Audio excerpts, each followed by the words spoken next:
go live. Got it. This is pretty awesome, man.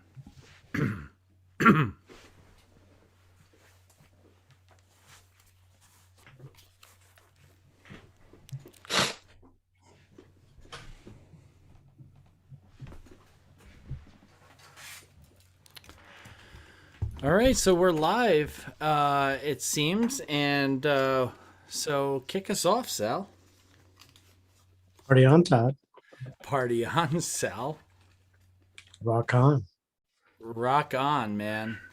Well, welcome, podcasters, to a totally live, spooktacular Halloween special.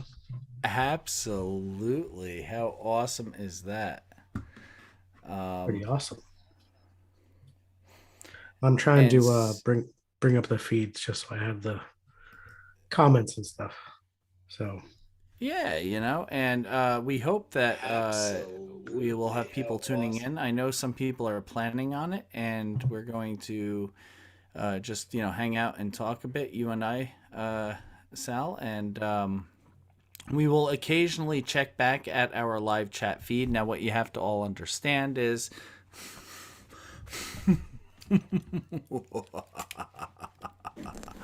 what you have to understand is that we are sitting here, where we are. As you can see, there's a, Sal's in his study. I'm in my study. There's a nice napping bed behind me because every study belongs with a napping bed, in my humble opinion. What do you think, Sal?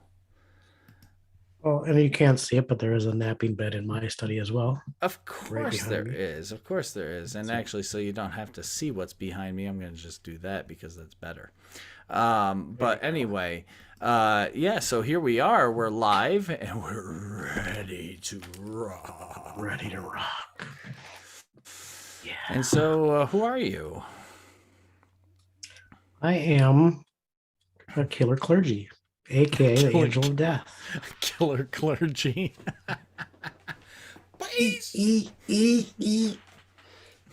Killer clergy. I love it. Closest I could find to an Angel of Death cloak was one of my wife's scarves. So I would probably take it off in about 2 seconds. But Hey, I'm pretty sure this hat is going to go off too, because as much as it's really not the Freddy hat, but it looks so close, most people aren't going to question it.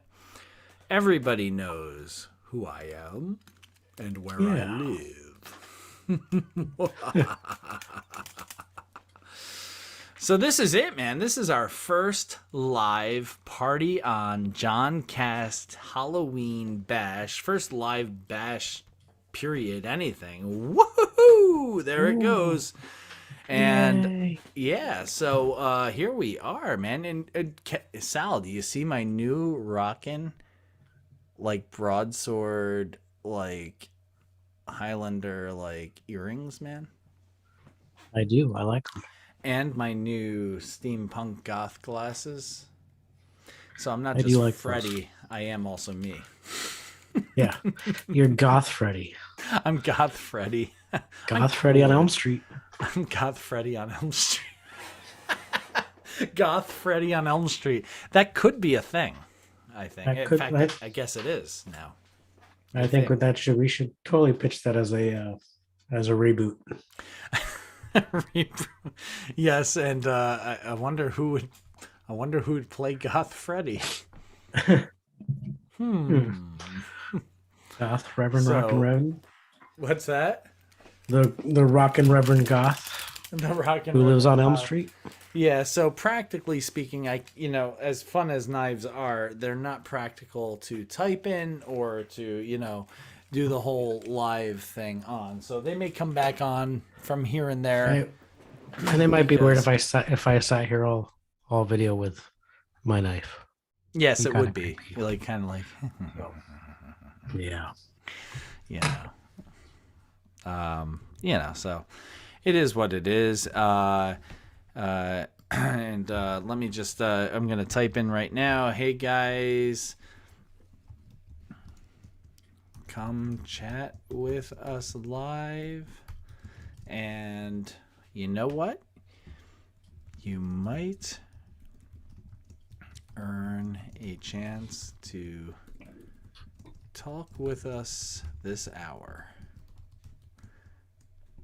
Bam. Oops. Ha. I I put that in as the as the Newton Church.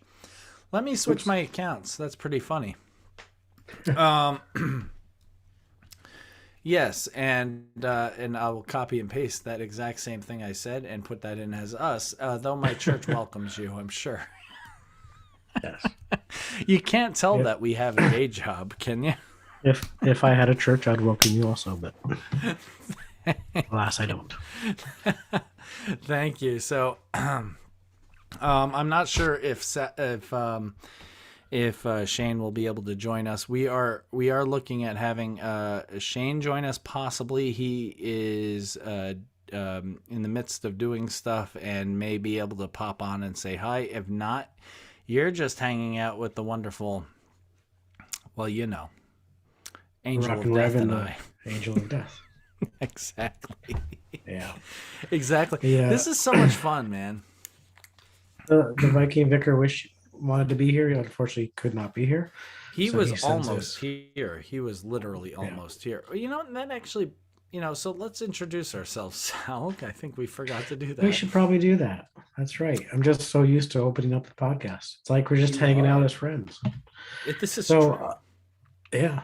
So I am Reverend Sal Smarco, the Angel of Death, ordained teaching elder in the Presbyterian Church USA, in the Presbytery of the Highlands. So does that technically make me have the higher ground if I'm in the Presbytery of the Highlands? Well, being that I'm in the district of the Skylands, that puts us on even ground. Even ground. Okay, we'll go there. We'll go with that. I mean, how high does the sky go? That's right. Yeah, and I live in West Milford, the land of the Highlanders. So there we go. Anyway, yes, and I do hospice chaplaincy. Absolutely, and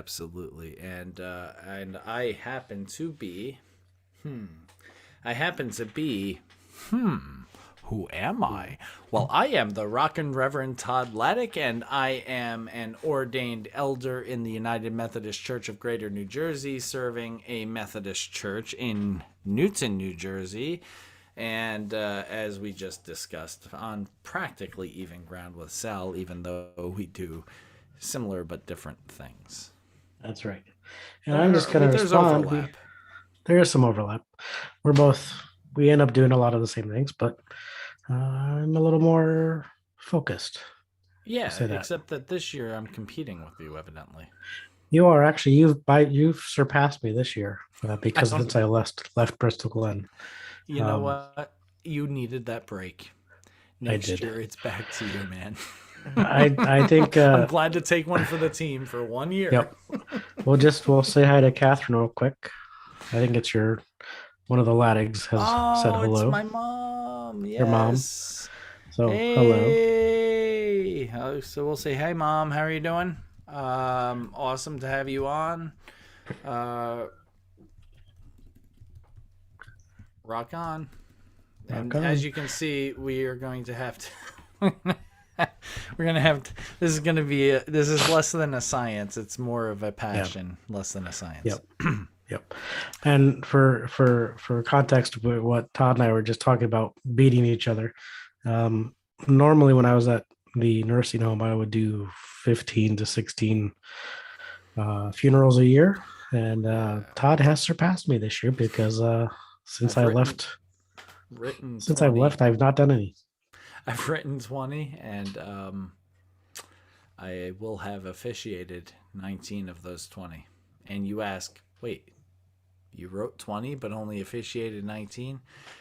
That is correct, because on this past Wednesday, I was weeks in advance booked to do this funeral, and this person had a connection to my church years in the past. I mean, they're no longer connected, but they had that connection in the past. And so I was asked if I would do it. I'm like, sure, yeah. Put it down, got ready, wrote it, showed up. They booked somebody else to do it. Which right before, and this is a true live confession here on the Party on JohnCast. Right before I was speaking to my said mother, who is on, hi mom, and I said, Mom, I really need a break. I'm past my quota on how many deaths I can handle at this point. Like I just need a break. Yeah. And I think every clergy person who serves gets that. Like there just comes a point where you need that break. Yeah. And so I said, Mom, could you just pray? And she prayed. If it's your will, could you give Todd a break? That morning, she prayed it right before I left. Mm-hmm. And I show up 5 minutes later because I live 5 minutes away from the funeral home. I show up 5 minutes later, and they're like, "Oh, you're here for the funeral? So is so and so." And then so and so came out and like, hey, "You want to be a part of the service?" I'm like, "Oh, no. You got it. You got it. It's good." And I went home, and I'm like, "Okay, God, that wasn't the break I was expecting, but you provided." Yep. In the moment, live providing. My Yep. big nightmare, and this, Sal, any clergy's nightmare is forgetting to be at a funeral when you're supposed to be there. Yep. Showing up to a funeral that somebody else has got covered is not a nightmare. That just is a relief. I mean, it's a little bit of That's a relief. it stinks because you put the work in the emotional thought and process into putting the funeral together, but ultimately the family's not mad at you. Yeah, you spend a little time working, but you know what? Good. Then that sends extra thoughts up to the person who passed away. I mean, like ultimately, it's not a big deal to me. Like, Yeah. I wouldn't want it to happen all the time, but these things happen. They happen. Yeah. I've never experienced the showing up to a funeral and having someone else be there to do it. It was my I have. first. I have experienced the I think every pastor's dread of showing up to church and thinking you're on time and the service is already going and you're like, oh shoot. um, I showed up to preach at my home church one Sunday. I thought the service started at 9:30. Well, it started at 9 and I strolled in at 9:15 and luckily my Thinking elder who you were early.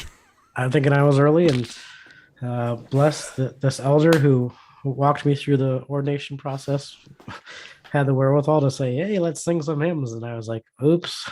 So we just rolled from that hymn into the service. It worked out, but yeah. Oh, But you gotta love it, man. you gotta love it. Uh, I do actually have one funeral lined up soon. Maybe one of my hospice patients, their pastor is leaving, so they've asked me to do their funeral. When that's going to happen, I don't know. But I don't get asked as often because I don't have that connection really as I used to. So I'm thankful awesome. for that. So But I did text Todd earlier, and so I'm going to come as the killer clergy, killer. Because I was on the phone most of the day doing bereavement calls and trying to arrange for last rites for a patient. So you know, I deal with a lot of death in a different way. you do, and yeah, you deal with death honestly in a way that, listen, Sal, and those who know me know that I have dabbled my toes into chaplaincy. Maybe a little more than dabbled because I was Little running the dabble do show you? there for a while. But Little dabble do you? but it was a feet to the fire kind of experience. It served me well. I mean, it really did. As pastor, served me very well. And then when I brought Sal on, I had the bonus thing is Sal and I hit it off as friends, and we just started talking about each other's experience, and that almost became like our peer group. Our peer group. Yep. So I literally had a Yep. crash course in CPE without, it was the kind of the cheater's way of going through it without going through it. But Yep. God does those types of things. I had no intention of working in that situation, and there I was.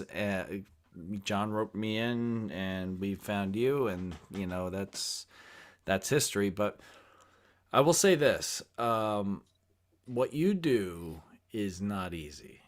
It's just not. And I was talking to somebody recently who's been on the show before. I shall remain nameless on the show. I could tell you later. Who said, like you can see the weight on your face, on your shoulders that you carry around from dealing with what you deal with every day, on a day-to-day basis. I have that weight to some degree. All clergy have that weight because that's what we do. But when your focus is people who are literally dying, like that's why you're there because they're dying, that's a whole different level, And Well, sometimes it's easier because the person's dying and you're showing up and you don't have that personal connection with them. Like I just recently lost somebody in my congregation that was completely unexpected. And before I break down, because I will, those types of things, and this because working as a chaplain in Bristol Glen, well, yeah, working in well, that's out there. So working as a chaplain in a community continuing retirement community, continuing care retirement continuing community. care. I'll say that eventually, right? CCRC. You know that you developed relationships with those residents. It wasn't just like you were their chaplain, you were also their pastor. Yep. And so you had that double role, and those, every death is hard, no matter whether you know the person or not. But when you really know the person, you have that relationship with the person, and then you're supposed to put on your game face and lead that service. Yep. And the game face ain't wanting to show up. Yeah. You've been there, Yep. I don't know if you're there now. Maybe some patients you get to know a little more because you spend more time with them. I'm sure that's the case. And other patients, you spend very minimal time with them and it's just a little easier. But in that situation where you got to know every one of those residents, like, intimately, which is why I don't even care I mentioned it, because you're not even employed there anymore and we're not saying anything that wouldn't be out there anyway. That's the thing. I kind of consider that I was doing hospice at Bristol Glen anyway. It was that I signed up to walk them to the grave, and that took a little longer. Yeah. I got, I was there 7 years, and some of those folks I had 5, 6, 7 years of relationship with before they passed away, which made it harder. And Todd knows because he was either at those services or helped officiate some of those services. Yes. So he knew. I think Todd's probably watched me cry through a sermon a couple times. And I think you've watched me do the same. So, yep. So here we are. Yeah. So, but I have a couple hospice patients that I've have just because they've requested frequent visits. I've gotten to know them. So and the one who has asked me to do a graveside service is one that I've got to know pretty well. But for the most part, I know these families for maybe 2 months. Wow. At the most. Yeah, that's tough, man. I don't think people really consider the weight of that. Like you are dealing with a human being who is literally walking people to their death. Like I've done so many funerals that my wife joked, and Sal laughed at this because she's this is gallows humor, right? So I was like, Bernie's like, too bad Sal already claimed the angel of death. I'm like, well, no, that's what he does, like that's his thing. And then she's like, yeah, well, if he's the angel of death, then you're the guide to the other side. And I'm like, don't say that. But sometimes it feels that way. It really does, like sometimes you do walk into a room and then leave it feeling like you were literally the angel of death. So as much of a joke as that is,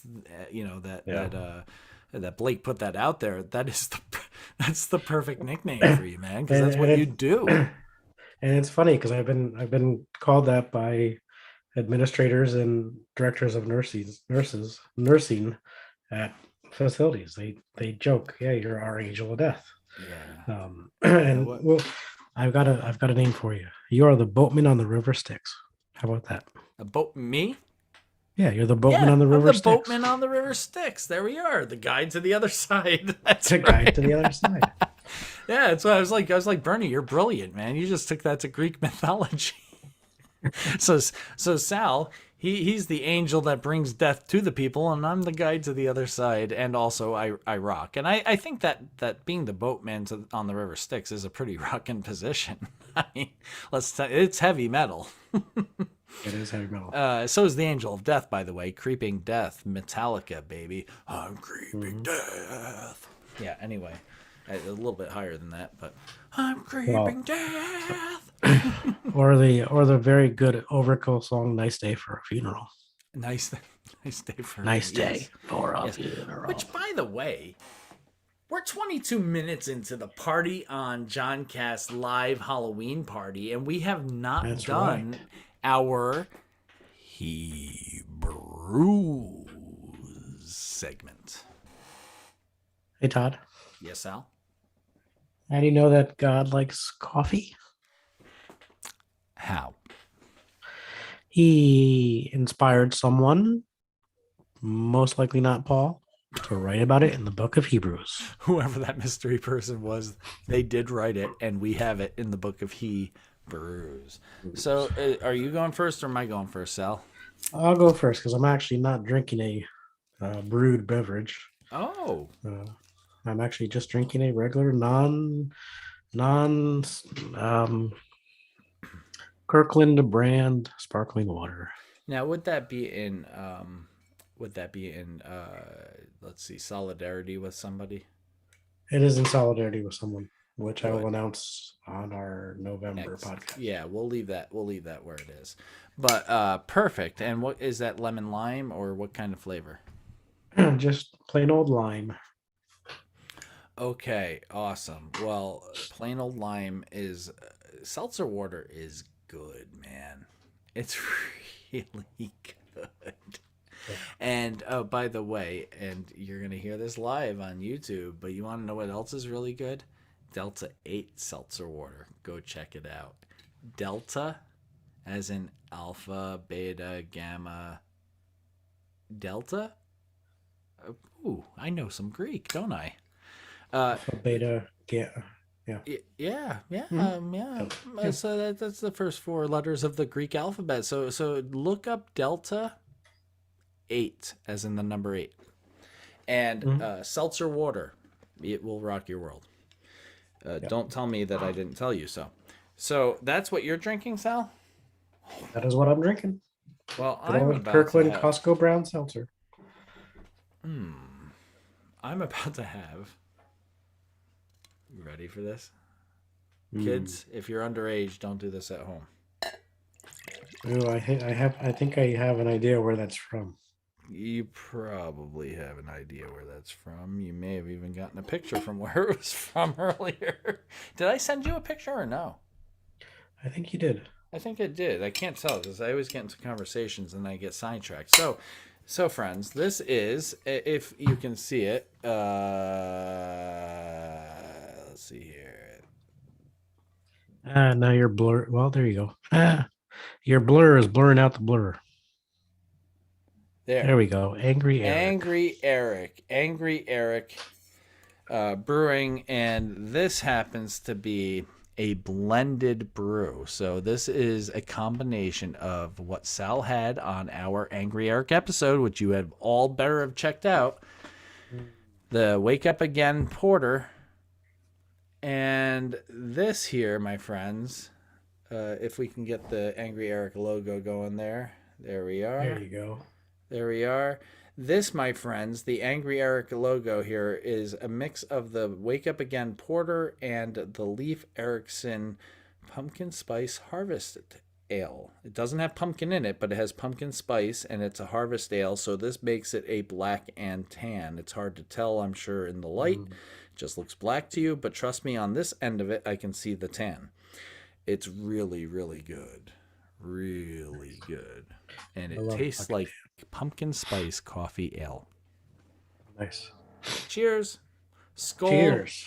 Skull. Skull. Cheers.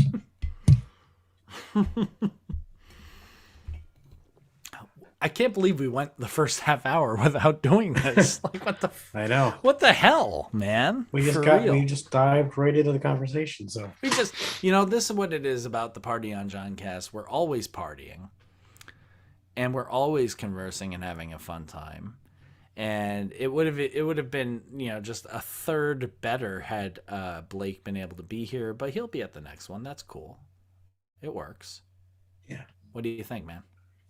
I think it'll work. And it's there's this is our launch. This is our um, baptism by fire for our live events. So we gotta work out the kinks and find our flow. It's a little different than doing a podcast. So, but it's good. Very good. Very, very, very good.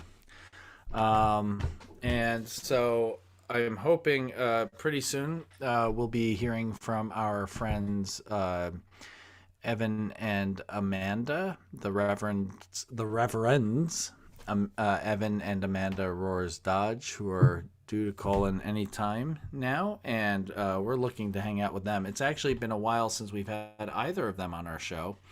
We need to get Mhm. them back on the show, but Yeah. a live check-in with them would be really, really rocking. So I don't know about you, but I'm ready for that. Yep. That would be good. So while we're waiting for that, Sal, let me ask you this question: what is your favorite Halloween tradition? My favorite Halloween tradition. Well, we have a new one since I got married, which is it is Allison's birthday. So it's kind of just been the last couple of years. It's been her birthday, so we really haven't celebrated Halloween, so to speak. We just hey, it's Allison's birthday. Um, now that we have Calvin, we have a costume all set for him, so it's gonna be awesome. He's gonna kilt it. Um, hint, hint. Awesome. Uh, so the tradition will be, even though it's her birthday, it'll be focused on the kids for Halloween. Um, but yeah, that's our tradition. Sweet, man. Um, God, over the years we've had many awesome Halloween traditions. I know, I remember growing up as a kid, and I'm sure you have traditions growing up as a kid. My mom used to like make all of the Halloween costumes from scratch. And one time she dressed me up as Moses, and I got to the door of this guy's house. He's like, "What are you supposed to be, Gaddafi?"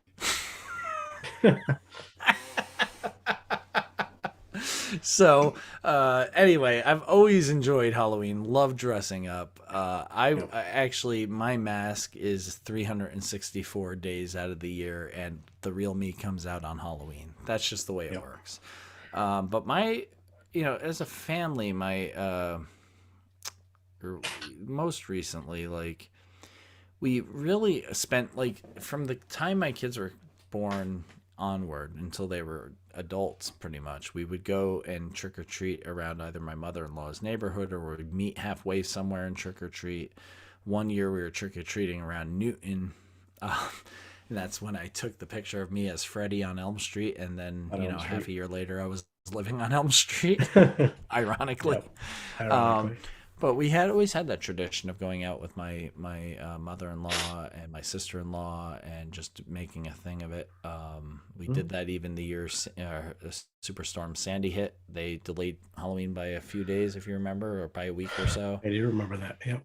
And so in November we were trick or treating, and that is what it is. So that was our longest tradition. Now that the kids are like Katie's not even home for Halloween now. She's down at Walt Disney World in the Disney College program, Yeah. and um,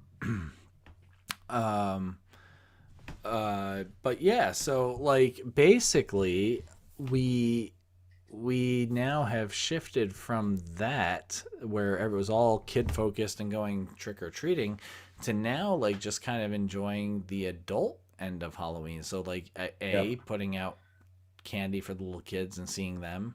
And we live in a neighborhood where that's just, we live in an awesome neighborhood for that. You know that, Sal. Yep. Yep. And I'm sure your neighborhood's pretty good for that too, actually. It's pretty Uh, good for that. So but we've basically, you and I have switched. We've gone from doing the adult thing to focusing on the kids, and you went from kids to adults. So to adult.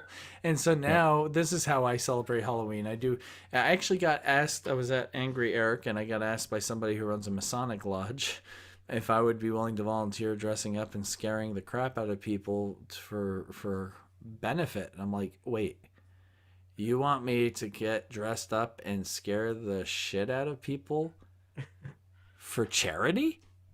Wait, we can Where swear do in front I of sign up?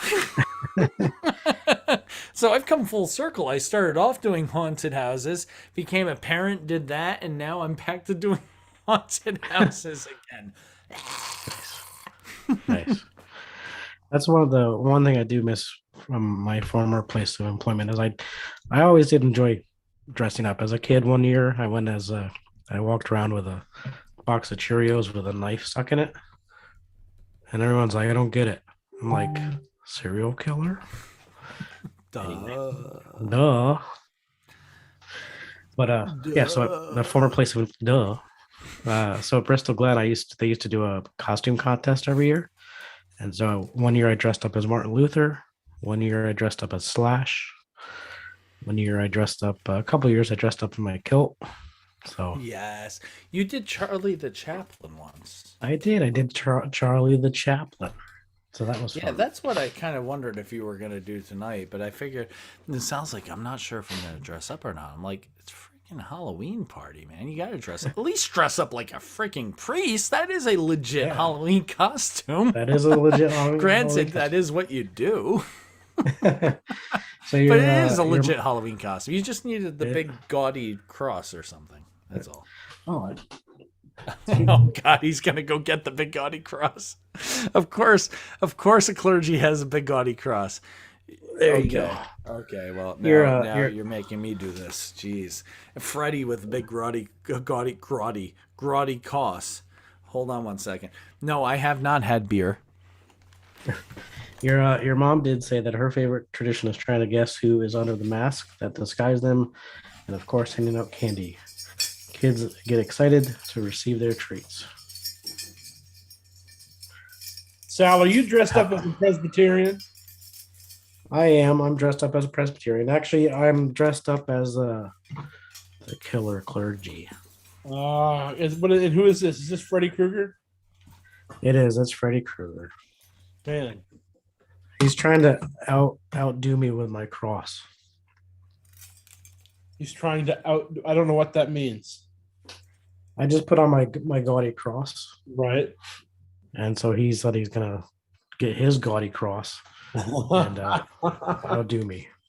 I'm not in my office, but if I were in my office, I would have a lot of gaudy crosses with which to challenge you. I don't have Very that. nice. So Amanda, the girls are in rare form. Like this is the witching hour. So Gotcha. she's upstairs with them and we'll see what she can do. It's like if Freddy Krueger, There we go. Big grotty, John big gaudy Lennon and cross. Elton John all had a love child. it would be Todd Laddick. I've got my big gaudy cross on. God rest his soul. I love my grandfather, but he gave this to me when he found out I was becoming a pastor because, maybe I'd want to wear it. You should wear Um, the robe on Sunday. Well, here you are, Grandpa. I am now wearing this officially as clergy, so I did live up to that. Just saying. nice. And he's I don't- laughing right now because he had that kind of a sense of humor, so he gets it. I was gonna say I hope he has a sense of humor because I don't mean this in a bad way. Sorry, Grandpa, but that reminds me of a cross that my parents have for the Christmas tree. Yeah, no, he gets it. Yeah. Listen, he gave it to me and he never saw me wear it. So he gets it. So what are you guys doing? What are you talking about? What's going on? Is this So live on YouTube right now? this is live on we are live. YouTube, brother. Yeah. People watching? People, well, hopefully. We're hoping. We're banking on that. And if not now, then they're lame-o and they're going to watch it later. But it's going to be fun all the same because between now and Halloween, it's now and Halloween. So, you can't really come on this late. Oh man. Skull. What do you got? What do you got in that bottle? Okay, so right here, this is a. Have you ever been to Angry Eric, bro? No, but I've heard of it. Is that Dude, the you and brewery I. in Yeah, it's a brewery. Hackettstown? It's in. Actually, it's in. So it's not in Hackettstown. It's in Hampton. Hampton? Yeah, Hampton. Hampton, technically Newton, but Hampton. Technically. Oh, that Hampton. I was thinking Hampton down in like Hunter County. Okay. No, like Hampton Township up in Newton, New Jersey. Yeah. You know how New Jersey does things. Like, oh, you're this town, but you're actually this. That screwed me up when I moved to Jersey because I'm from Maine, and like there's a town, and then there's 40 miles of nothing, and then there's a town, and then 20 miles of woods and a town. And so when I moved that to Madison to go to Drew, it was like unless you're looking for the very small signs, like there's no telling when you've left one borough and you're in another. It's so true. Like and one borough could share a zip code of another just because it's more convenient. Well, yeah, and like my parents live in Belvedere too, but they're actually in White Township, but it's a Belvedere mailing address. So, but people get touchy. Like if you say, "No, I live in Belvedere," they're like, "No, actually, you're in White Township." Yeah, stay on your side of the whatever. Yeah, I know. Newton's the same way. It's like Newton versus Hampton. Like, well, you know what? Actually, Hampton has more to shop in right now. So, Newton, get off your high horse. And I love Newton, but like, you just have to wonder. Like, it's basically this memory of what once was. But like downtown Newton. Yeah, like downtown Newton used to be a thing, and it could be a thing again if they. If they really wrapped their heads around it and saw what was needed now versus what was needed 50 years ago. Yeah. But if your mindset is like, let's open a bunch of boutiques that aren't going to do anything. Yeah. And then make it a one-way street. And make it a one-way street where you can only get at it if you're coming from Sparta. And why would anybody from Sparta come to Newton? You're talking about Spring Street, right? We're talking about Spring Street. Let's be honest. Yes, there's a lot of potential there, and there are a lot of good businesses there, and some of the businesses there will survive regardless of the ass clownery. Should I say that? But like it's gonna take forward thinking, and there have been people who have tried to bring forward thinking, but it gets poo-pooed because of backward thinking, and that's right. Oh, is this the church we're talking about or the town? I can't recall which one we're talking about. Yeah. Have you dealt with backward thinking in the church? Never. Reverend Dr. Evan? I don't know what you're talking about. Never. I just have to remember to come on to a meeting that I promised I would join with you. One of these days I'll do it. With me? Yeah, on Thursdays. Oh, yeah. Oh, yeah. I'll get there. Yeah. What's new with the two of you? Just waiting through some funerals, that's all. You've only had like 200 since April, right? Something like that. Something like that. Yeah, he's overtaken my record. It's to the point where my wife has said that while Sal may be the angel of death, I'm the guide to the other side, which Sal promptly reminded me is the... Go ahead, Sal, say it. I'll give it to you again. He's the boatman on the river Styx. There you go. Yeah, wasn't that Virgil? Virgil, or something, or other. Like I think it's Virgil in Dante's The Inferno. In Dante's, it's Virgil. Virgil's one of the iterations of that, yes. Right. So I'm Virgil. Right. You're Virgil. I'm Virgil. Call me Virgil now. Hashtag, I'm no longer the rockin' reverend. I'm Virgil. Nobody will know what that means. It's Virgil, the angel of death, and the Viking vicar, and the awesome Reverend Dr. Evan Roars Dodge. How's Amanda doing? She's good. She's got 3 kids at the moment, so I can't. So you're doing turns. You're taking turns, basically. Well, yeah. So every night. So for your YouTube viewers, my wife and I have twins who are 7 and a 20-month-old named Beatrice. Auden and Amelia are the twins, and so we do have to divide and conquer at bedtime, or we'll just go crazy. Understood. So Amanda usually takes the twins, and I take Beatrice, and somehow it all works out. And making that work I out laid for down with B at 7:45, and we listened to some music, but then she was just like screaming for mom, which doesn't usually happen. So I don't know what's into her tonight. But. So what you're saying is that, like showing up to a live party on JohnCast online requires probably one parent at a time, because it's a little more to handle. One parent at a time, and depending on how things are when I go back upstairs, it might just be one total. That's fine. If that happens, that's fine. Amanda we were listening to Talking Heads, and Beatrice was getting more and more agitated. Oh no! Normally she likes Talking Heads. Well, Talking Heads is awesome. Of course, it's going to ramp her up. Yeah. I mean, so you're Freddy Krueger. You're the Viking vicar, right? I'm Freddy. I'm the Rocking Reverend.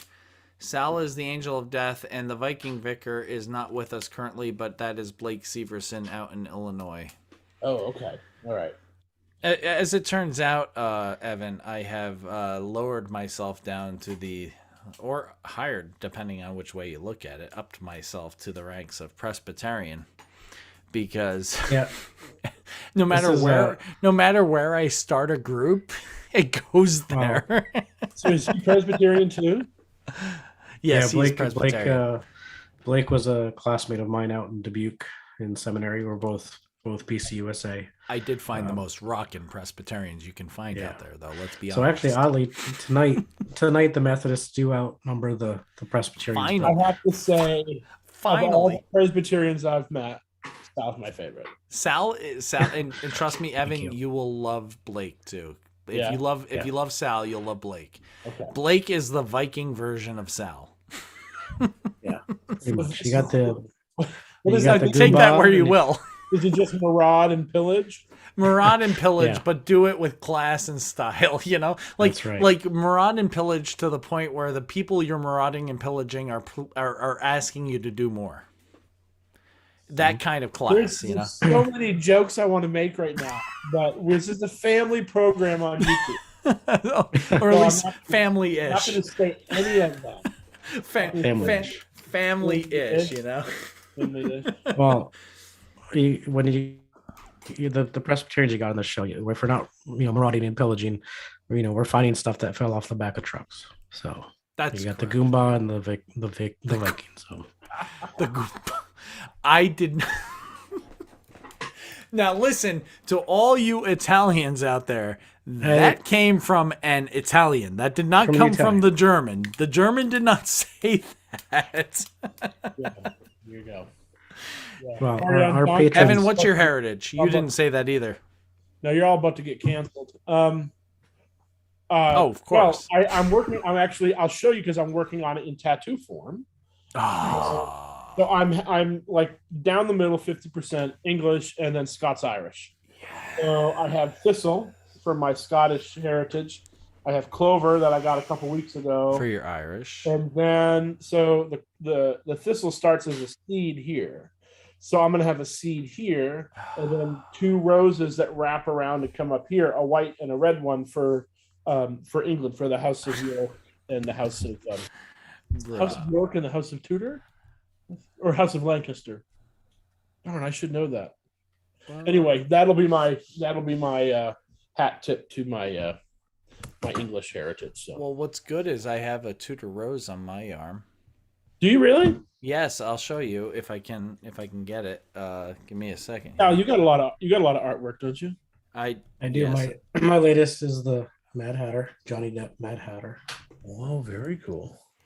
And my soon-to-be, I have a friend, a chaplain friend, who is an awesome artist, and so I've been saying for a while that I want to get some of his work on my arm, and so he said, "Well, give me some ideas." And I told him about my ink, and so he's taken. I don't know if you can see that. Awesome. So he's taken the Angel of Death and the Mad Hatter, right, and drawn them walking hand in hand, drinking tea, with the Cheshire cat smile to represent God. So it's kind of the irony of we're all mad, and the Angel of Death, and as chaplains we got our foot in two worlds as chaplains. Yeah, that's awesome. And there's the Tudor rose. Can you all see my Tudor rose? Oh yeah, right there. and then to fit the I don't know if I can get it. Wow, up man, right you've got the whole sleeve done, huh? now. Almost. Then to fit the Order of the Dragon or Dracul or Dracula is the dragon there. That And is so somebody asked me cool. who the couple was. I'm not kidding you. Are you Somebody came up serious? to me and said, "Who's the couple?" And Yep. I'm like, "My parents." Duh. That's fun. Like, for real? You don't know what Bela Lugosi looks exactly. like? What rock did you? What hole in the world did you crawl out of? So I'm gonna get so like this whole arm is all like family stuff and my kids and like Amanda and I and where we're from. And then down here is gonna be the heritage stuff. And I don't know if I'm gonna do a whole lot on my right arm, but I was watching the girls and I were watching the Lion, the Witch, and the Wardrobe from like 2005 or 6. And there's a line in there that like almost made me cry, and we were watching it the other day. You know, I read those books as a kid, but it was like, 25, 30 years ago. There's that moment where like Aslan offers himself up for Peter. No, not Peter. The other kid. Anyway, that's not important. But so he offers himself up for him, and then so like the White Witch kills him, and then like the two girls are there, right? So it's like the women at the tomb, and he's there. His body's there on the table, the stone table, and then all of a sudden he's not there, and the stone table cracks in two. And so I want like an image of the stone table cracked in two. But then there's a line that Aslan says that's something about even death itself moves backward, or something like that. And I was like, oh my gosh, it just gave me chills, So, Lewis, man. but yeah, Can you say more? So I think that I'll get something like that. Tolkien, for what it's worth, Tolkien. Listen, I love Tolkien. I love the Lord of the Rings. I love the mythology that he created that really comes out of English history. But he wanted to create a mythology that was just purely English, even though it takes place in Middle Earth. Right. And he would say that like, oh yes, I'm a Christian, but my faith had nothing to do with the story, and blah blah blah blah blah. C.S. Lewis said, yeah, that's all bullshit. No, my faith has everything to do with the story. And by the way, and truth be told, look at the Lord of the Rings and tell me that Tolkien's faith had nothing to do with the story. It had everything to do with it. Yeah, but C.S. Lewis's stuff, I mean, it's a bit more overt. Like we're watching the movie. Lewis was intentional. The girls are asking me things. Yes, Lewis saw it and said, look it, I'm just going to call it. But they're asking me these questions, and I'm thinking to myself, there's no way I can explain this to you without getting into theology. Because it's all atonement, resurrection, sin, consequence of sin, like all of that is there in his stuff. I got to plug though. I think my favorite C.S. Lewis is the Space Trilogy. Space Trilogy? Yeah. So, and this is a thing that a lot of people who are into Lewis or know him maybe aren't familiar with. He has a science fiction trilogy. You're kidding me. Yeah, Out of the Silent Planet, Paralandria, and This Hideous Strength. And you can I have like the 3-in-1 edition. Got it on Amazon for $6 or $7. It's great, and it is like loaded with theology. There's like a prototype of Adam and Eden and creation and the new creation. Yeah, it's really, really good. Yeah. Wow, bro. Dude, well, Evan, I have long since known you to be a person with good reading recommendations. So let me tell you folks, when the Reverend we got Reverend Leviathan coming on. It's the Reverend Fest here. But when Reverend Evan Roars Dodge tells you to read something, fucking read it. Seriously. Oh, did I say this was family? Family-ish. Sorry. Family-ish, I think. What was I going to say? Farfik Nugan, read it. Yes. There you go. Hello, Reverend Leviathan. How are you doing, sir? Can you hear us? Can we hear you? Yeah. Connecting to audio. Oh, it's connecting. There we are. Oh, connected. Hey! How are you doing, bro? I'm a little slow, so I was having trouble trying to figure out. Oh, wait, what does that say? Oh, dial in for audio. Yeah, that happens to me too. And it was telling us that you were connecting to audio, and I started talking to you as if it was telling me you were connected to audio. So look who's slow now. Here's to slow people around the world. Something like that, yeah. So thank you for joining the party. So how are you doing, sir? Pretty good. Rock on. And by the way, Reverend Leviathan, meet the Reverend Doctor now, the Reverend Dr. Evan Roars Dodge. Hey, man. Are you on Twitter? Yeah. Yes. Yeah, and Todd, do you talk to this guy on Twitter? I talk to this guy on Twitter all the fucking time. I'm like Reverend Leviathan, and like I recognize the handle. And, okay, very cool. You definitely know who Rev Leviathan is, man. Very cool. Nice. Yeah. So we have had him on the podcast before, and actually, since this is kind of like you and Drew, right? Like Shane, if you don't mind me calling you that. The Reverend Leviathan, Shane. It's easier. Shane is his birth name, and he's the Reverend Leviathan, all the same. He is him and I met on Twitter because we were following Demon Hunter. Literally, that's how we met. Like, I commented on something about Demon Hunter, and he liked it, and I went, Reverend Leviathan. And as a theologian said, Leviathan. Oh, let me check that out. So I checked him out, and I'm like, oh, dude, this is a guy who's like totally Catholic, who goes to concerts to totally enjoy awesome music, but dresses in a priestly alb that his freaking priest gave him to do it with. And I'm like, this is goddamn awesome. Pardon the French or English. That's English. Sorry. And I was thinking, like, man, like, this is really awesome. This is like what the church ought to be doing. And for all of the criticism that people on the Protestant side of things say toward Catholic churches, find a Protestant church that endorses a Reverend Leviathan. Find one. Yeah, I haven't had a whole lot of support from many. I'll endorse you. Reverend Leviathan. I endorse you, man. But the funny thing is, they don't endorse me because I'm Catholic. That's right. Why do they Which endorse apparently you? is changing now. I was gonna say, did you want to? You did share at least with me and Todd, Yes. your journey that you're on. You want to share that with our podcast listeners? Sure, why not? Rock on. For the past year and a half, I've been in a spiritual rut and, finding it very difficult to motivate myself to go to Mass.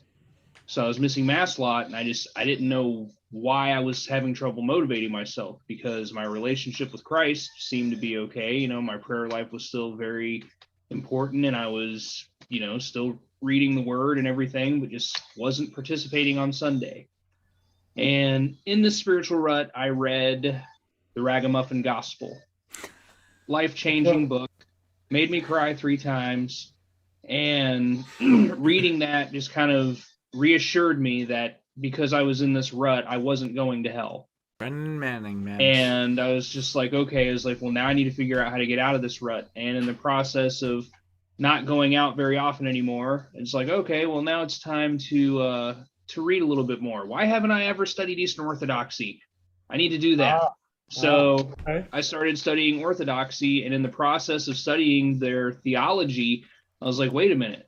I've come to this conclusion just in this past year that I've been in prayer. Okay, what else do I need to know? So I started learning more about their side of the story of the Great Schism. And I'm like, in this day and age, that seems a little bit more plausible. And so then I went to There's always 2 Orthodox sides to every story, right? Oh, yeah. At And least. so I went to, there was an Eastern Orthodox church not even a half a mile down the road, and went to my first liturgy of the Eastern Orthodox church. And as soon as I walked in the doors, I just felt this peace come over me. And I caught the tail end of the liturgy because I didn't realize it started an hour before I went there. But they were very welcoming and, invited me down for fellowship. And after that, I was like, okay, I need to go back next week. And so I went back next week with my wife, who has not been in church for a few years. She's a Christian, but not Catholic. And she's just had a lot of abuse in the church to where she's very suspicious of a lot of them. But when she came with me to the liturgy, after we left, I asked her what she thought. And she said she felt like she was in a temple.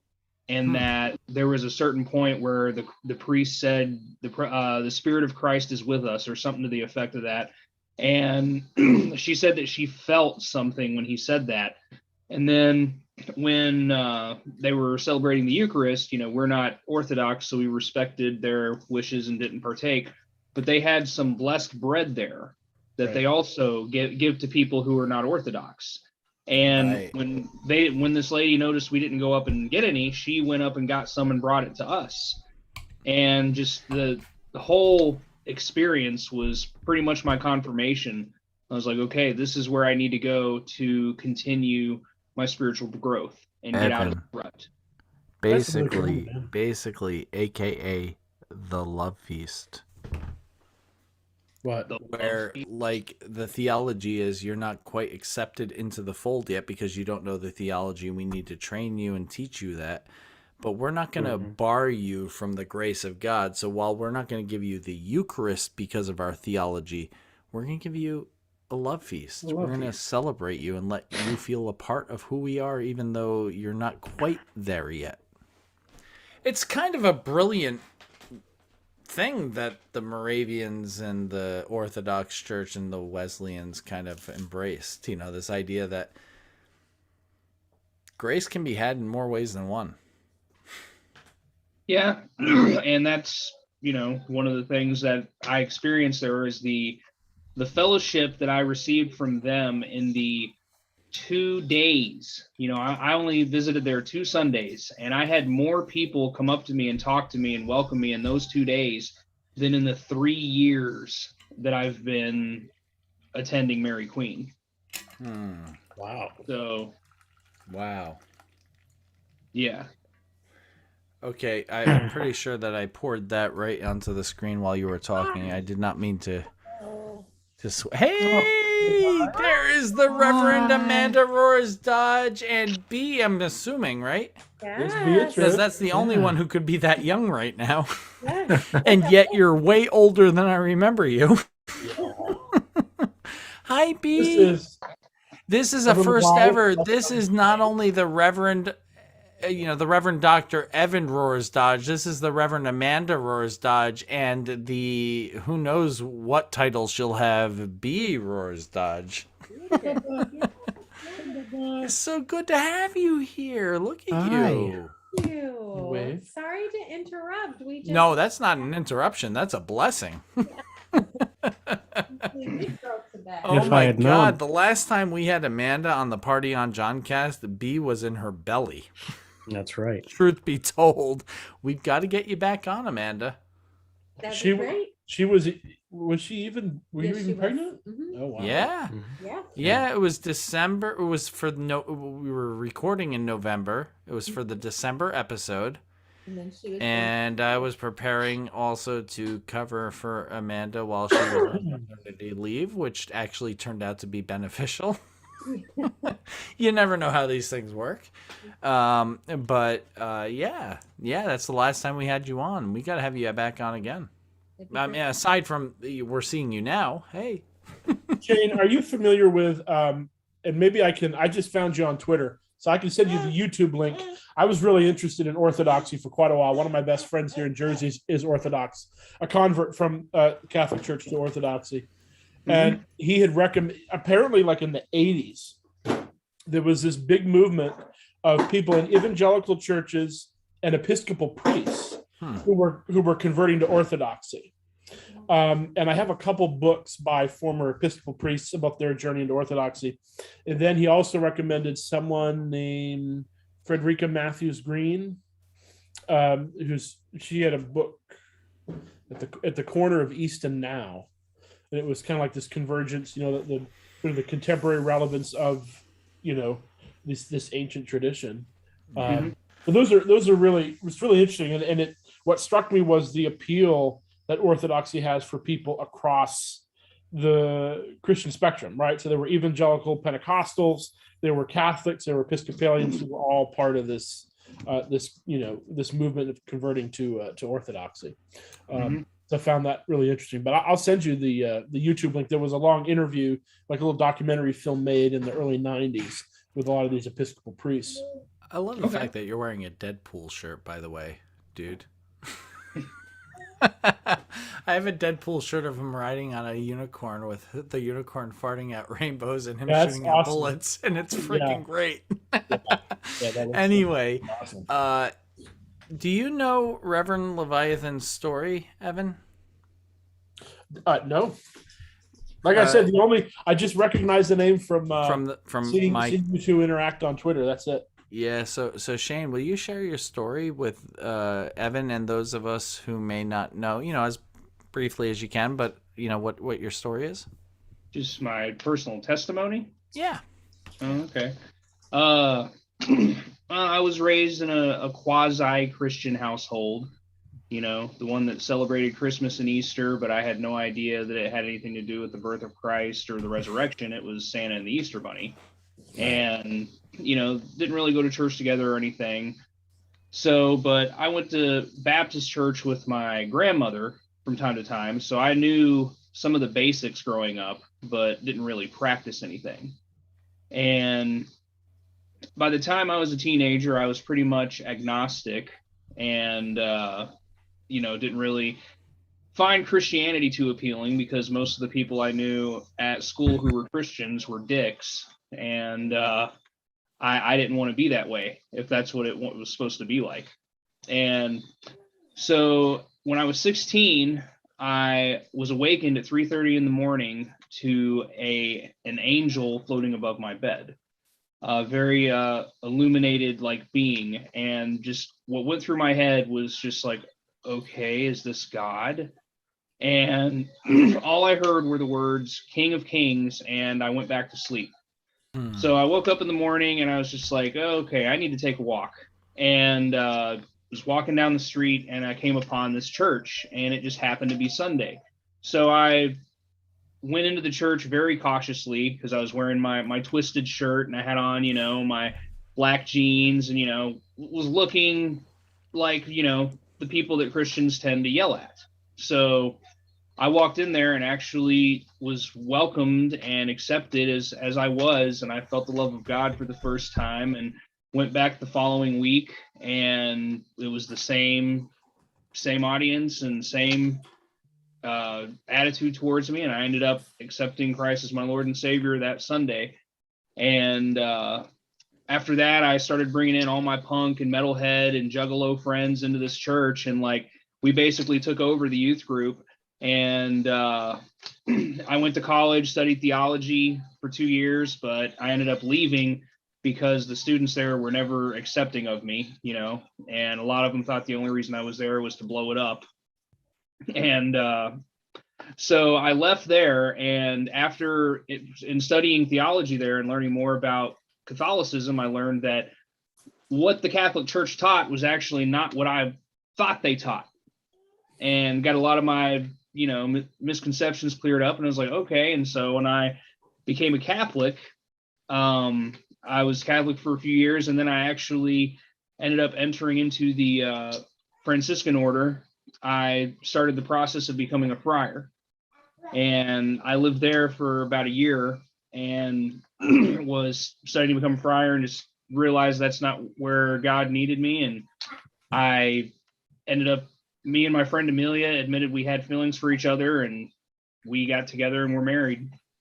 And I've just always felt, my ministry is towards those who have been damaged by the church. Wow, very cool. So then I wrote a book in 2015 called Gothlic, The Testimony of a Catholic Goth. Wow. So, and I'm working on my second book, which is just going to be called Reverend Leviathan. And I've read Gothic, and Gothic really inspired me, and I actually witnessed to the book and to Rev Leviathan's story in a sermon at church, which I shared with Rev Leviathan with Shane. And what I love about Shane is that was my story in a lot of ways. You know, like I grew up in the mainline church, but then there was this brief period where I was in this non-denominational church where everything from He-Man to Dungeons and Dragons and everything else was of Satan. And, you know, it became... what's that? Especially He-Man. I mean, especially He-Man. Freaking A. Yeah, I love Boston. Power. Like, because he has all the power and not God, you know? And he's It's homoerotic. that power of grace. He's homoerotic, and he's by the power of Grayskull instead of Jesus Christ. So anyway, you know, like I grew up in that, and I remember thinking to myself, like, God kind of sucks, man. I'd rather hang with Satan, to be honest.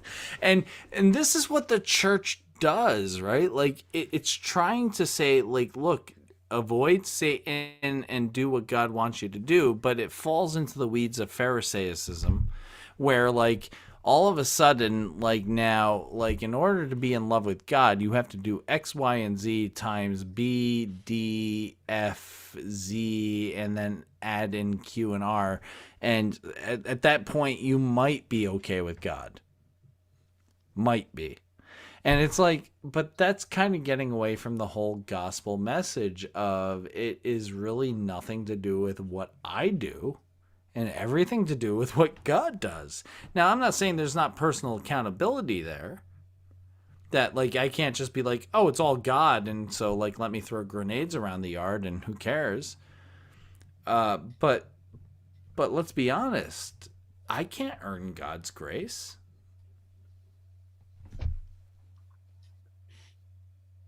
We agree. The Johns agree. Bong. By the way, that gong came from Evan's suggestion that when the Johns agree, there should be a gong. Bong. That was an Evan Roars That was Dodge original on the Party on JohnCast, and I ever remember since then there has been a gong. Yeah. Whenever the Johns agree. The Johns agree. I only offer the best of suggestions. Only ever. And so one of the cool things about the Reverend Leviathan that I found awesome, again, random tweet, random comment on the tweet, and then a friendship that budded from there. And it's not a friendship that just stayed on Twitter, man. We talk on the phone, right? Right, Shane? Yeah. We talk on the phone. We pray with each other. It's a legit friendship, just like you and Drew, Evan. You know, we could be catfishing each other, but we didn't, thankfully. Yeah, when my friend Drew and I met each other for the first time, we were like, we became friends on Twitter, and then I think like in 2012 or 2013, and then we hung out in person in 2017, and I get out of the car. I drove to North Carolina. I get out of the car, and he's there at his door. And we had this moment where we're looking at each other, and we're like, you could have been like a 71-year-old widower. You know, or like, you know, something else entirely, or I could have been all this time.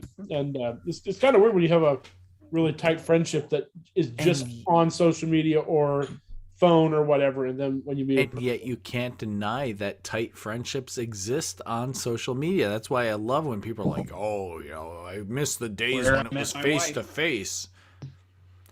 Actually, online is hello face to face. We're all seeing each other, are we not? Yeah.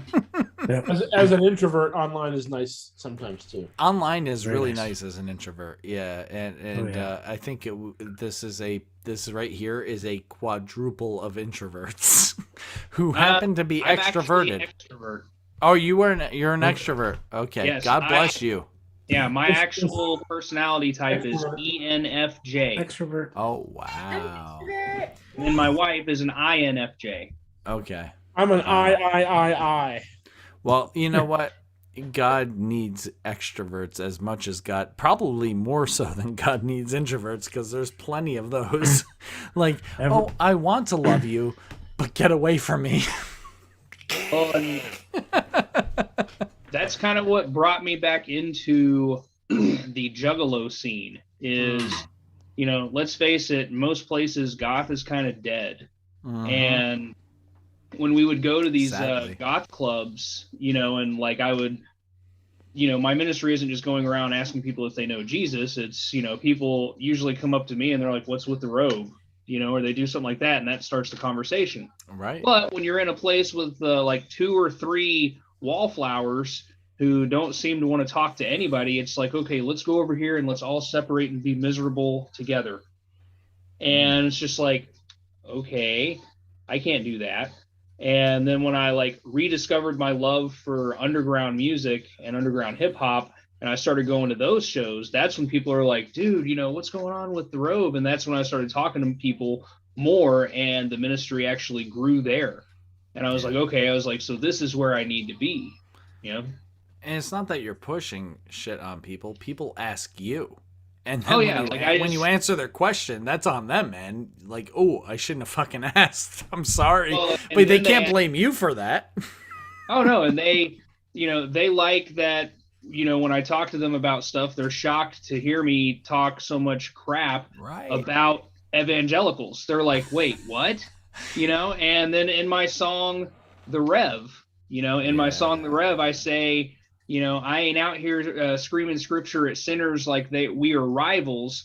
I prefer to be a Christian, not a douchebag with a Bible. Amen. And they all like love that line. Oh, I love that line. You know, and then another line in a song that's going to be on my album called Americhristianity.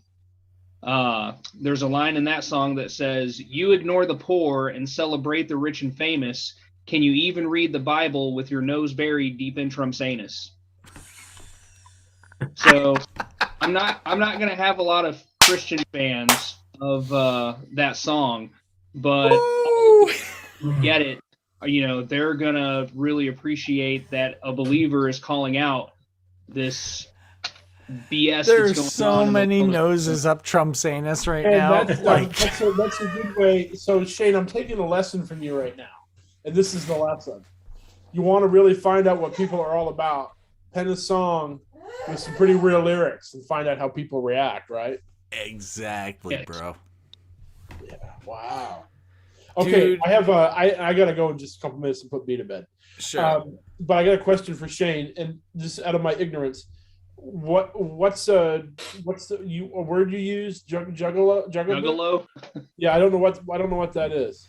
Okay. Are you familiar with the group Insane Clown Posse? Yeah, I've just I've heard of them. I wouldn't know them if they fell over me, but I've heard of them. Okay. So they started in the early 90s. Their first album came out in 92, and like they've got a slew of fans that's what they started calling their fans as juggalos, kind of like how you have the Kiss Army.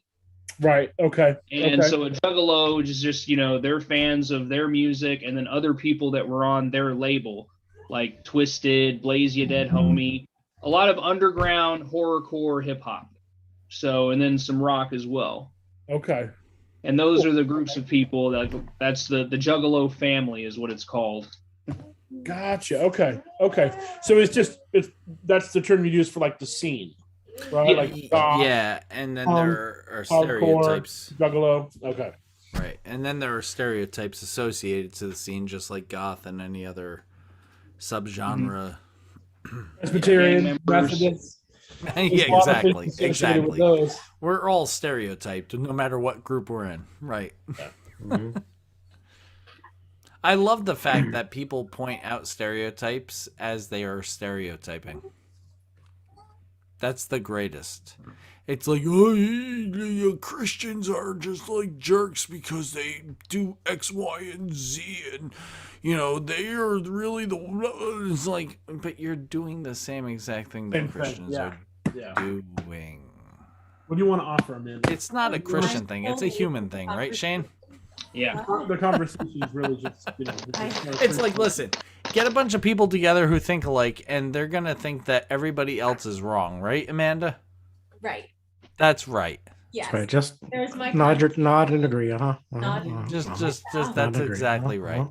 Just agree with the guy who's got, big broad swords hanging down as earrings, because that's the safe thing to do.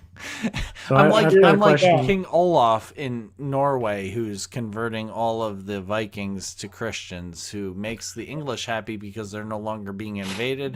You look like if Elton John fought in the Inquisition. Amen. Yeah, Elton John marries Takamata. Yeah, there you go. Can't talk him out of anything. That was a good Mel Brooks reference. Sorry.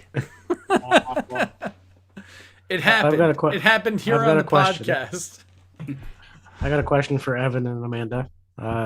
Since Calvin is about 2 months behind me, he's 18 months now, and he pretty much on a schedule at 7:15 says night night, and then leads us into the bedroom to go to bed.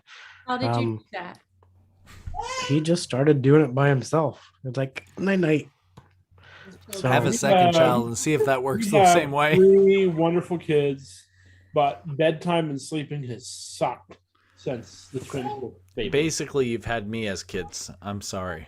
because I was gonna say, can I expect Calvin at 20 months to be up till 10 o'clock at night?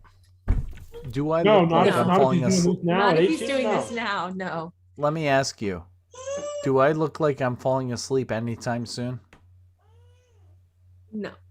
And this is a couple of angry Your Erics in. Your eyes look like you should have some white powder under your nostril. There we go. Exactly. But the white powder is not there. You've all been here live, folks. It was one time you turned around and went off screen.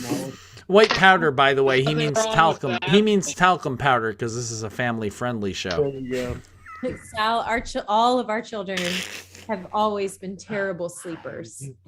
So if you figure out how Calvin basically puts himself to bed at 7 o'clock, please let us know. I say it like this, like We lost. they're wonderful in every other way, pretty much. I think we lost You Sal, can but very he'll come easily back get on. sleeping, not so much. Yeah. Shane, do you have any kids? No, No. I have cats. Oh we gosh, have but those too. yeah. Where is the one?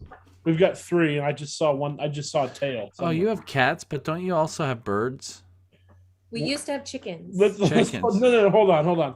The list of what we don't have is shorter than the list of what we have. Wow. I want a snake.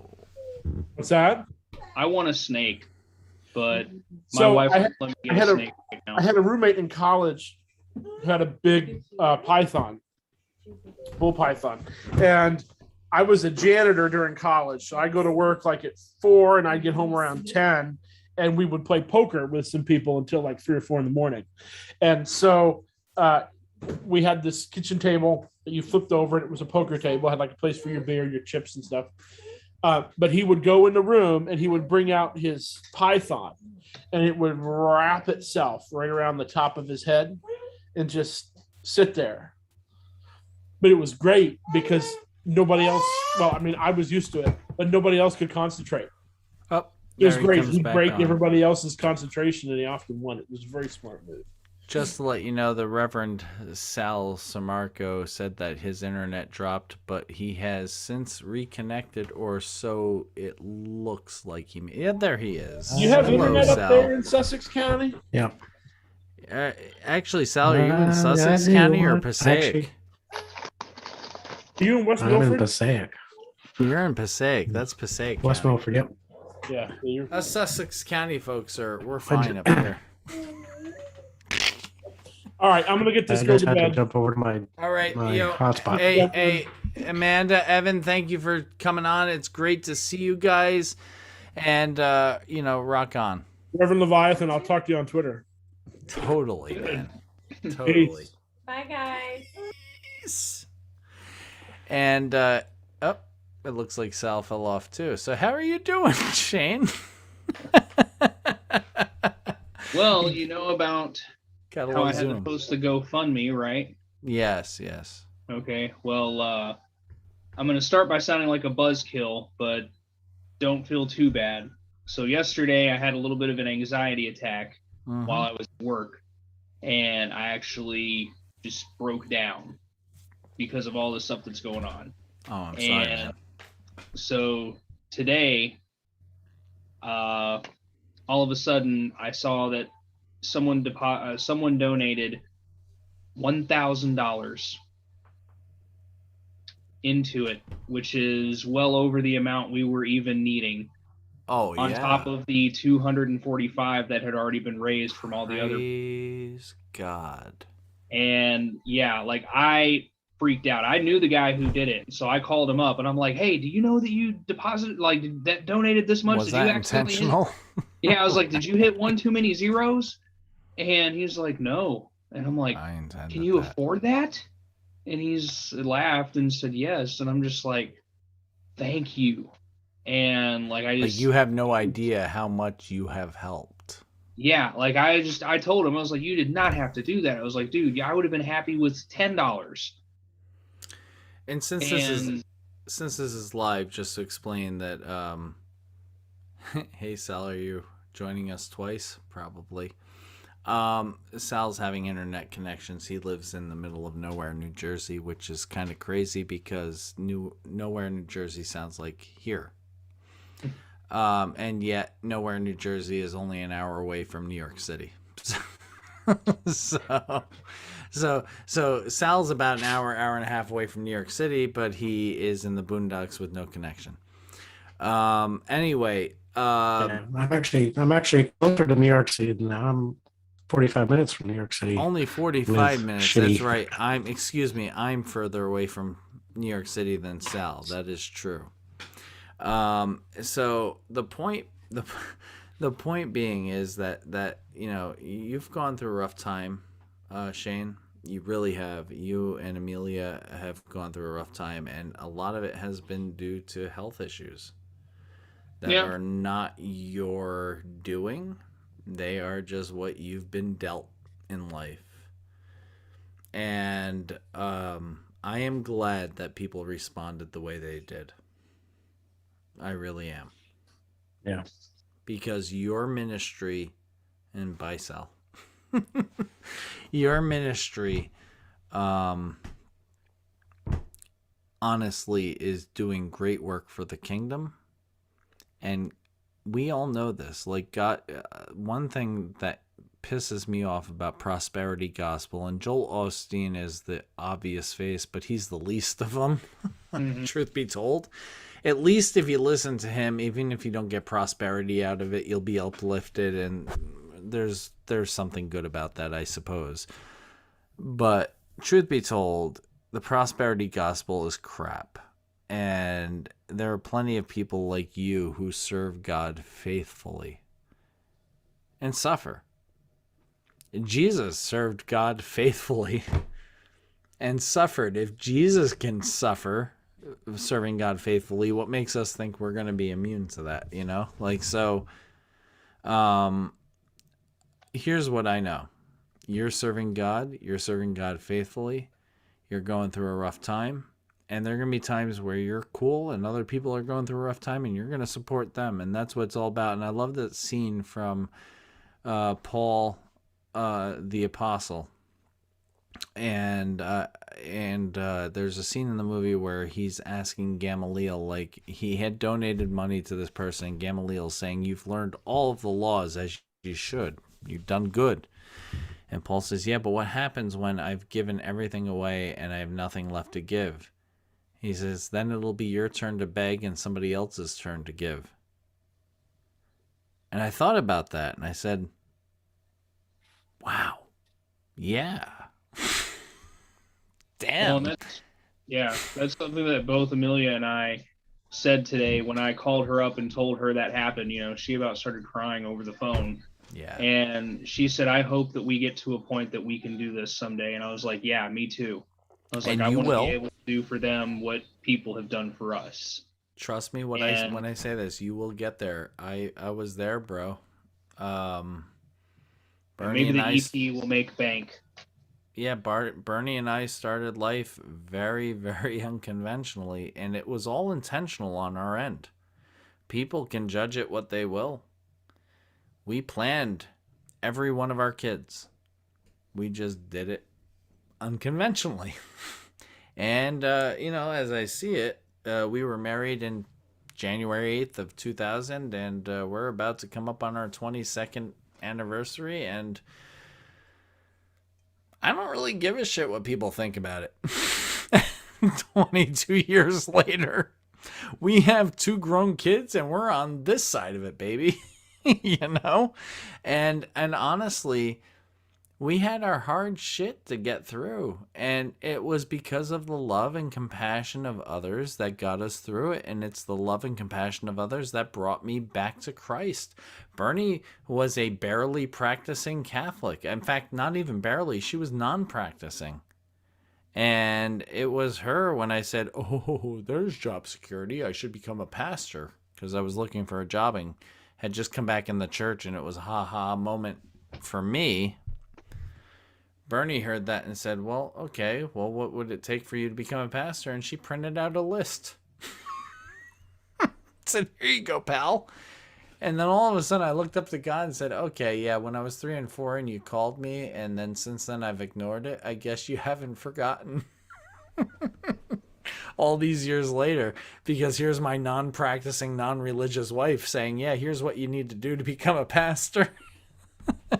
And since then, she's grown in her faith. It's not that she didn't have faith. It's just that circumstances were what they were, and this entered her into a life and journey of faith. So praise God, Well, and that's what excites me too about the Orthodox Church is the fact that Amelia was like, I want to go back with you. And like I said, with how positive she spoke of it, that was the confirmation that I needed, because she's very sensitive to spiritual things. Yeah, bro. And so and I trust her in that area. So when she spoke positively of all that stuff, I'm like, all right, yep. I was like, this is where we're going to go. And, she said that even if she doesn't become a member, that she still wants to come with me each Sunday just because of what she felt there. Isn't that all that matters? The fact that she said that tells you worlds about where she'll be months down the road when she's been included in that family. She's going to be right where you are, probably. But even if she isn't, she wants to be there with you. Yeah. And that's okay. Like there's membership of the local church, but then there's membership of the body of Christ, and that transcends the local church. Yeah. And her coming with me is much better than, going to mass by myself like I have. Yeah. So. Yeah. Amen, brother. And praise God for the Orthodox Church, because they've hung around through a whole lot of shit. and people are now, including in the Protestant church, it's like Protestants were reacting against Catholics, right? We weren't reacting against Orthodox. Mm-hmm. In fact, Orthodox were the first ones to split from the Catholic Church. They were like, sayonara, dudes. And then all of a sudden these years later, Martin Luther's like, I've got some grievances, and then it sparks a revolution that he didn't even intend. And let's be honest, Martin Luther lived and died practically a Catholic priest. The only difference is he decided to get married and his wife brewed beer. That's about it's the same thing. The same thing with John Wesley. John Wesley didn't want to break from the Anglican Church. He was trying to reform it. Yes. And it started the movement, and then he died an Anglican priest. He died an Anglican priest, and the American Revolution hit, and as he was on his deathbed, he said, oh, crap, I guess there's nobody to manage people over there. And he sent a couple people over there, and once that split was finalized and Wesley was dead, it became a separate church. Yeah. Just circumstances.